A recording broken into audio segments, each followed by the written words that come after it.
സ്വർണ്ണവില അത്ഭുതപ്പെടുത്താട്ടോ. എന്താ ഉയർച്ച എൻ്റെ ചങ്ങന്മാരെ, എന്തൊരു ഉയർച്ച അറിയോ.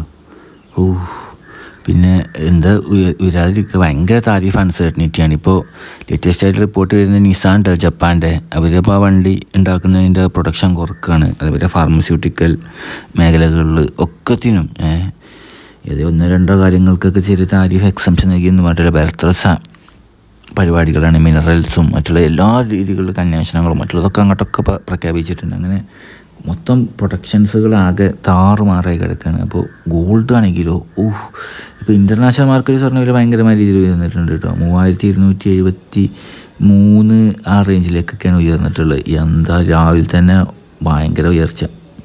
അപ്പോൾ കേരളത്തിലെ സ്വർണ്ണവില പറയുകയാണെങ്കിൽ എല്ലാവർക്കും അറിയാമല്ലോ, ആദ്യത്തെ 2 ദിവസം കുറഞ്ഞു. അത് എപ്പോഴും നടക്കുന്ന കാര്യം, തിങ്കളും ചൊവ്വയും. എങ്ങനെ കുറഞ്ഞു? ആദ്യം 120 കുറഞ്ഞു, പിന്നീട് അത് കുറഞ്ഞാണ്ട് 280 കുറഞ്ഞു. ഇന്നല്ല ശരിക്കും വലിയ രീതിയിൽ അത്ര 250 കുറയ്ക്കേണ്ട ആവശ്യം ഉണ്ടായിരുന്നില്ല. എന്തായാലും ഇന്ന് അതിൻ്റെയൊക്കെ ഇരട്ടി കൂടുന്ന മാതിരി. അതായത് ഇന്നിപ്പോൾ കേരളത്തിൽ ഇപ്പോൾ ഉള്ള പ്രൈസ് എന്ന് പറഞ്ഞു കഴിഞ്ഞാൽ 69,760. ഇന്ന് കേരളത്തിൽ 1000 രൂപ കൂടാൻ സാധ്യതയുണ്ട്. അതിനേക്കാളും കൂടിയാലും അത്ഭുതപ്പെടാനില്ല കേട്ടോ.